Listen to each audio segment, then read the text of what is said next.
আজকে আমরা আমাদের ছাদে লাগানো আনারসের হারভেস্টিং করব। আনারসগুলা এটা মনে হচ্ছে পাকছে, কারণ হচ্ছে যে এটার কালারটা এইটার কালারটা একটু আর এর কালারে একটু হলুদ ভাব চলে আসছে। দেখ আমাদের ছাদ বাগানের আনারস এখন আমরা হারভেস্ট করবো ইনশাল্লাহ। অরিজিনাল কিছু কিছু আনারস খুব ভালো যায়, আর কিছু কিছু অনেকটা এরকম।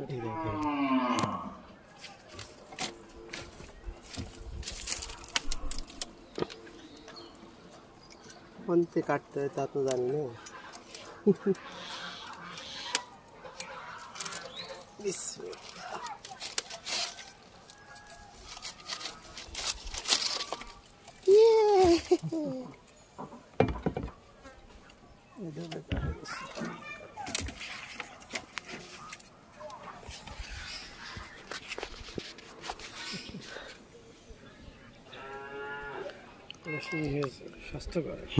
ছাদ বাগানের আনারস